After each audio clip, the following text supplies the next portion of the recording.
advocates over here. You're in perfect order for that, with Bob over here and Sarah over here. How are you? Mr. Chairman, good to see you again. Thank you. Thank you for doing this. Cleveland's good. Good things happen. Yep. Cleveland's going to be better. We can get this thing done. Yeah. Did you see the Pew or one of those studies that Cleveland's a poor city in America? I think by it's always in the bottom 5 or 10.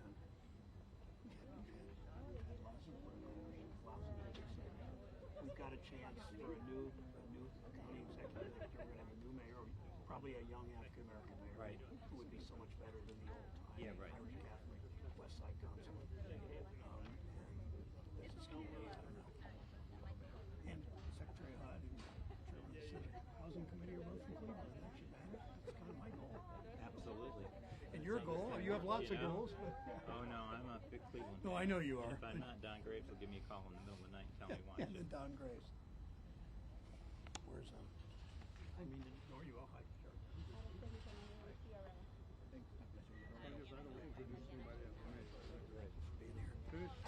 Thank you. Y'all ready? Should we start, Lisa? 125? Okay. I mean, 225? Yeah, 120. Okay. All right, whatever. So I can talk that long. Okay. All right. Thank you all for being here. Thank you especially the advocates who understand that in our country, in so many ways, for human beings, it starts with housing, how important that is. I will be joined by a moment in my comrade in arms, Chair Waters from the House, who has been a housing advocate perhaps longer than any of us up here, certainly longer than I have been, and has been someone I looked to when I was in the House, not in her committee in those days, but have admired her work on all kinds of things, financial service related, especially housing. David Dworkin, Bob Goldberg, Nikitra Bailey, Sarah Rodriguez, Chuck Folke, Chris Benson, and Sarah Sadie, and thank you all for joining us. You will hear from each of them in a minute. We're here today, as the sign suggests, we're here today because housing is infrastructure. It's as important as roads and bridges and buses and broadband and so much else. It's the foundation for opportunity. It's vital infrastructure. It's an issue that matters to everybody around the country. It matters to inner city Cleveland. It matters to Southeast Ohio, Appalachia. It matters to farm country in Western Ohio. In every state it matters. It matters in Indian country. It matters in the South. It matters in the Great Lakes states. It's the biggest cost most families are facing, and the cost is way too high. We know fundamentally what's wrong with our economy. For decades, corporate profits have been up. Productivity is up, to be sure. Corporate profits are up. Executive compensation is through the roof, yet wages have been flat and housing costs have gone up. The cost of living, nothing more than the cost of housing is the cost of living has gone up. We can't build an economy that works for everyone when housing prices eat up more and more families' budgets. And you know the numbers. Prior to the pandemic, 1/4 of renters in this country paid half their income in housing. One thing happened in their lives. They got sick, their car broke down, their child was out of school for a few days. Any number of things could happen, and those families faced eviction. And when families face eviction, their lives are turned upside down. Well, we can bring down people's rent and mortgage and utility bills. We can give more people the opportunity to own a home and join the middle class. It means building more homes that people can afford. It means improving the housing we already have and making it more affordable, from public housing in New York to Indian country in Montana. It's helping more first-generation home buyers. It's closing at the same time the racial home ownership gap, which is not closed since 1968, when Dr. King was assassinated and the Fair Housing Bill was passed. It's creating jobs, making homes more energy efficient and more resilient to climate disasters. When we see housing problems in rural areas and small cities like Mansfield, Ohio, where I grew up, in big cities across the country, it's a national problem. It needs a national investment and a significant investment. Everyone here understands that. Chair Waters understands that perhaps better than everyone. We have a once in a generation opportunity to connect more families to their jobs, to education, to child care, to opportunity in their neighborhoods. I'll let the chair talk about the House, but I want to underscore the depth among almost every single member of the Democratic member of the Senate, the support for robust, and I mean robust, housing funding. Just last week, Senators Merkley and Padilla and Feinstein led a letter to the President voicing support. None of those three are on the Housing, Banking, and Housing Committee, but so there is support throughout the Senate, support for housing funding. Two-thirds of Senate Democrats voiced that their support in that letter, two-thirds. With all the other priorities we all have, two-thirds said we need robust funding for housing. It's essential. It's maybe the essential element of anything we do. All of us are here to deliver one message. We must invest in housing because housing is infrastructure. I'll turn it over to David Dworkin first. David from Cleveland, Ohio. David. Thank you very much. I'm an honorary member of Cleveland, Ohio, but don't tell anybody in Detroit that. Thank you, Chairman Brown, very much, and thank you for your thoughtful and tenacious leadership. Behind me today are representatives of every facet of the housing industry, housing and civil rights advocacy across the political spectrum. And our message is very simple and clear. Housing is infrastructure. In one of the most physical manifestations of our well-being, housing impacts individuals, it impacts families, it impacts our communities. And Congress is prepared to pass historic legislation to modernize our traditional and technological infrastructure. But who is going to build and repair this infrastructure? And where are they going to live? Substantial investments in housing supply are essential to ensuring that Americans can afford to live where they work. Without it, housing prices will continue to rise, workers will be harder to find, and those who get jobs will commute more hours in their cars and their trucks. Housing is an essential component of any effort to address families, racial equity, our health, and our environment. We must include a substantial investment in housing priorities in the budget reconciliation. On this, we all agree. We will now hear from Bob Goldberg, CEO of the National Association of Realtors. Bob? Thank you, David, and thank you, Chairman Brown. All of you are joining us because clearly we know this is a very important cause. Look at the folks that are here representing the respective areas of housing. The real estate industry accounted for $3.83 trillion, or 18.3% of gross domestic product in this country in 2020. And each time a house is bought or sold, it injects roughly about $94,000 in the community's economy. But making sure everyone has a place to call home isn't just the foundation of our economy. It's the fabric of our communities, our families, and each of our lives. Lawmakers here in Washington have an opportunity to make a difference right now, and we're calling on them to do so.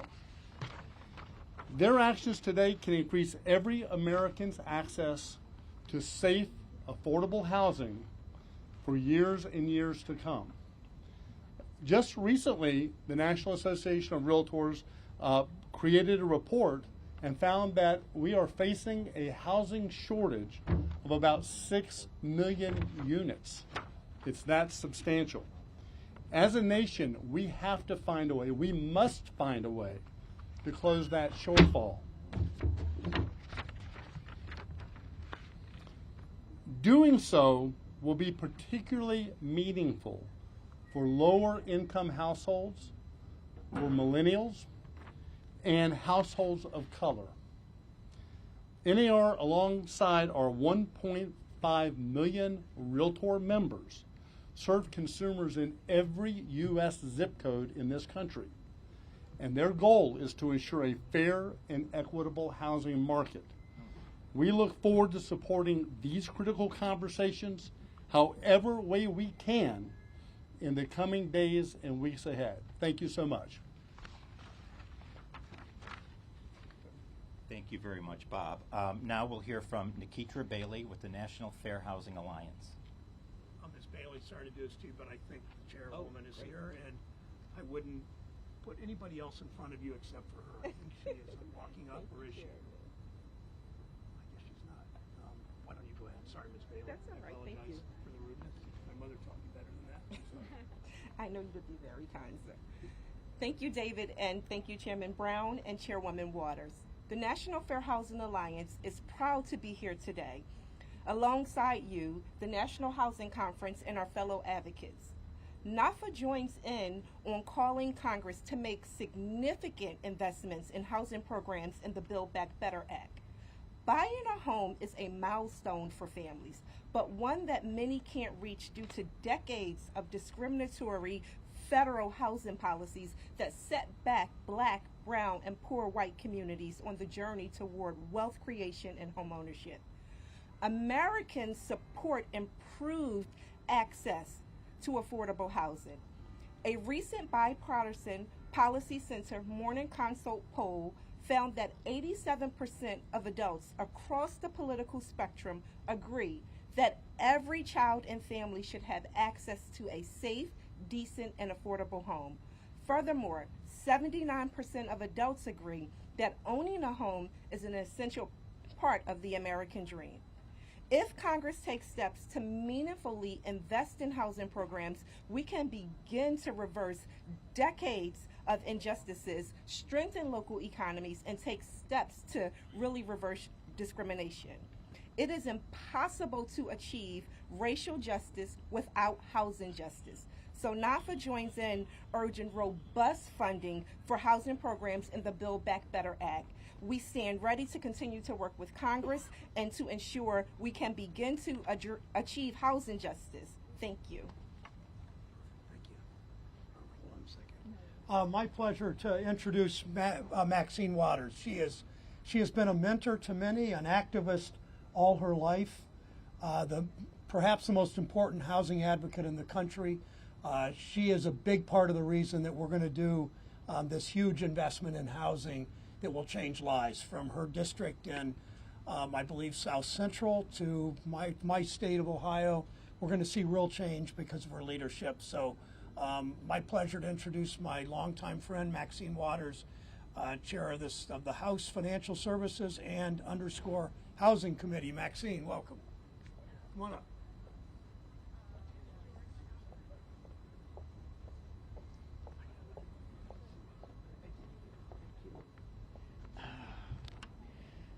Hello, everyone.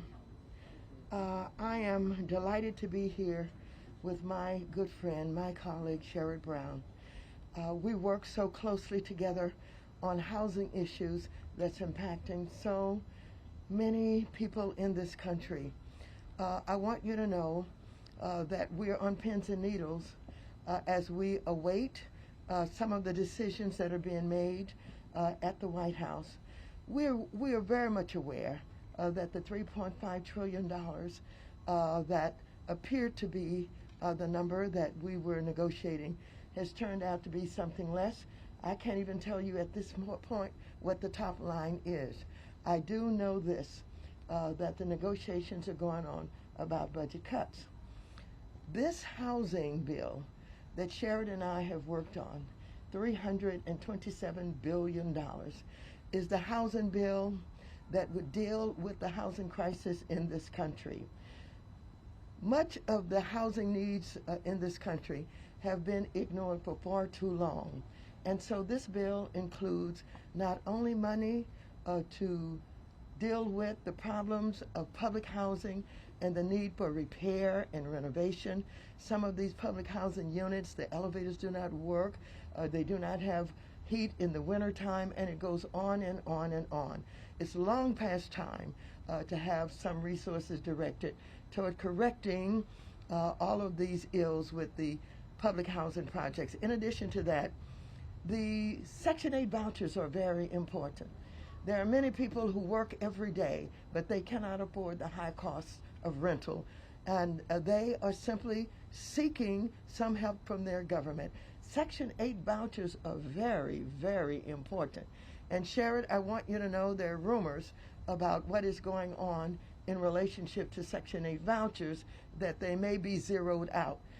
We cannot let that happen. We cannot let Section 8 vouchers be zeroed out.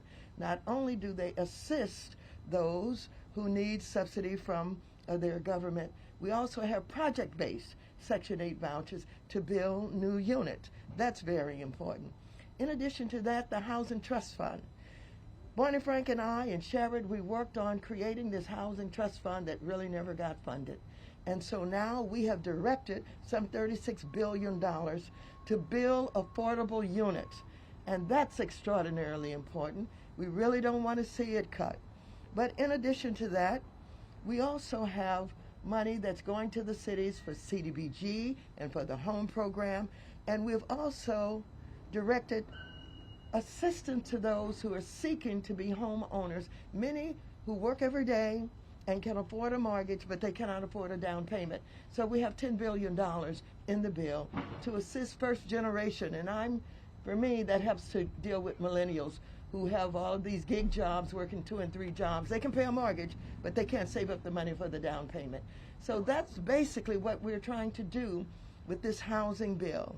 I mentioned that it is a crisis, and many of you know that you're stepping over the homeless. I don't care where you come from, whether you're in the urban area, whether you're in rural areas. And many people say, oh, what a shame. And some people go by and they give them sandwiches, or they give them a shirt, or they give them a blanket. That's false security. That is not helping with what we need to do dealing with the homeless of this country. We need to have not only transitional opportunities for them, maybe getting out of the tents into hotel rooms until they can get into more permanent housing with support. We need support for those who have been languishing on our sidewalks for so many years now.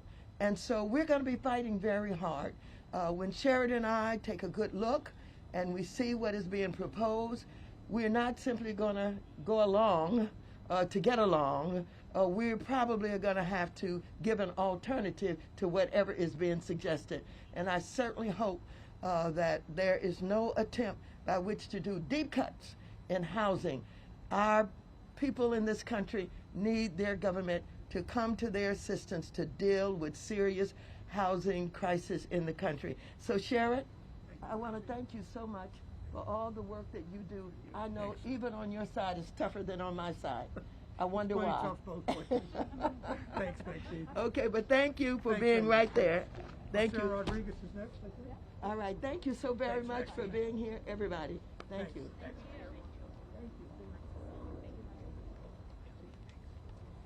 So it's now my pleasure to introduce Sarah Rodriguez from the National Association of Hispanic Real Estate Professionals. Sarah, nice to have you with us. Thank you for having us. Over the past 2 years, we have learned that a failure to invest in the future can leave our country scrambling. As we stand at a legislative crossroad, I urge you to consider that few market segments add more to our economy and to the prosperity and stability of America's families than housing, homeownership particularly. Data shows that homeownership can lead to higher civic participation rates, better health outcomes, and higher educational attainment for our children. Homeownership is the single most powerful strategy for closing the racial and ethnic wealth gap. That is why we're here today.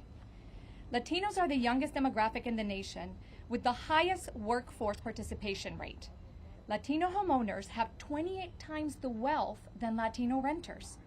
And while the wealth gap between Latino families and their non-Hispanic white counterparts is still unacceptably wide, the gap narrows considerably when comparing the household wealth of Latino homeowners to that of non-Hispanic white homeowners. Here is the critical point. As the Latino population ages into primary home buying years, experts project that 70% of all homeownership growth in America will come from Latino families. The demand for housing among communities of color is there, However, the historic low levels of housing supply have left first-time homebuyers engaged in bidding wars that widen these inequalities even more. Greater investment in housing is needed now more than ever to unleash the homeownership growth potential inherent in our demographic vibrancy. A failure to invest in housing today could result in the lowest overall homeownership rate of our generation and stunt our economic growth. The National Association of Hispanic Real Estate Professionals, NAREP, urges Congress to ensure that housing and homeownership specifically remain as critical elements of the upcoming budget reconciliation bill. Thank you. Thank you, Sarah. And now we're going to hear from Chuck Foskey, the chairman of the National Association of Home Builders. Thank you. I'm Chuck Falk, the chairman of the board of the National Association of Home Builders. And on behalf of the National Association of Home Builders and those we represent, I thank you for your commitment to further the mission that we work for every day, to build homes, enrich communities, and change lives. As home builders, we provide American families a place to grow, thrive, create, and dream. However, due to many supply side issues and high regulatory costs, builders have been unable to keep up with demand since the Great Recession. It's unconscionable to think that leaders in Congress would contemplate jettisoning an opportunity for historic investment in housing for the sake of other social programs. Housing is not a luxury. Safe, affordable housing, desirable housing is a need, a necessity for hardworking American families. When families have a safe place to call home, they can achieve what perhaps in previous generations they could not. Housing can be the great equalizer of economic and social disparities in America. We must work to ensure that homeownership is a universally attainable option in this country, because it can open the door to middle class and other opportunities available beyond. And for those that are ready yet for homeownership, we need to ensure access to safe, decent, and affordable rental housing. We must not only fund housing in the Build Back Better plan, we must go one step further and look comprehensively at our nation's housing policy and create a 21st century housing plan. I am hopeful that all that we represent today will come together and further the American dream. Thank you. Thank you, Chairman Falk. We're now going to hear from Chris Vincent with Habitat for Humanity, our other builder here. Thanks, David. If you haven't ever been to a Habitat for Humanity home dedication, I would highly recommend you do it. It is an example of exactly what was just said, which is housing is not a luxury. It's an essential element and a foundation to life for many families, and the country needs an investment. So housing must remain in this critical human infrastructure package. Congress needs to address the full housing spectrum, from supportive housing to rental to affordable home ownership. Yesterday, we delivered a letter to congressional leaders signed by more than 375 Habitat organizations from all 50 states and D.C., representing rural, suburban, and urban communities calling for robust housing investments. Our network knows the supply of affordable homes in this country is at an historic low. So one of our priorities must be to ensure that there is a ready supply of safe, decent, and affordable homes to purchase. Housing is foundational to many social concerns, including health, education, and certainly wealth building. Habitat knows that one of the best ways to collapse the racial wealth gap is through opening access to affordable home ownership. And this bill is our chance to take action to create communities that are inviting and thriving for all. So we are encouraged to work with Congress in the coming days and weeks and encourage everybody to push for increased housing investments. Thank you. Thank you, Chris. And finally, we're going to hear from Sarah Sadian with the National Low Income Housing Coalition. Thanks, Sarah. The targeted investments in housing in the Build Back Better Act provide a once-in-a-lifetime opportunity to end homelessness in America and put our nation on a path towards housing stability and equity for all. We are hearing that the president and congressional leaders are talking about cutting or gutting housing investments. And let me be clear, taking resources away that could be housing people with the greatest needs is unacceptable. We're in the midst of an affordable housing and homelessness crisis. Nationally, there's a shortage of 7 million homes affordable and available to people with the lowest incomes. There is no state and there is no congressional district with enough affordable homes to meet this demand. To keep a roof over their heads, 8 million of the lowest income households spend at least half of their incomes on rent, leaving few resources to put food on the table, cover medical costs, or meet other basic needs. And those who are most harmed are Black, Indigenous, and people of color. The housing investments in the Build Back Better Act directly address the underlying causes of this crisis. By expanding rental assistance, the bill can bridge the gap between wages and housing costs for 1 million additional households so that they can afford to keep a roof over their head. By preserving public housing and building new homes for those with the greatest needs through the National Housing Trust Fund, the bill addresses the severe shortage of housing affordable to people with the lowest incomes. Any cuts to the Build Back Better Act must not come at the expense of housing our country's lowest income and most marginalized people. We need to make sure that all housing investments in this bill are deeply targeted towards those with the greatest needs. Thank you.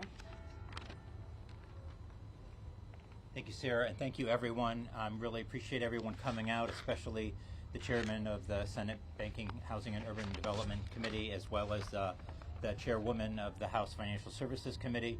And I just want to say this is the entire continuum of housing in America. Every aspect of housing is represented here. We are like a multi-lane highway. Some of us are in different lanes, but we are all driving in the same direction, and that's because housing is infrastructure, and we have to get this funding. Thank you.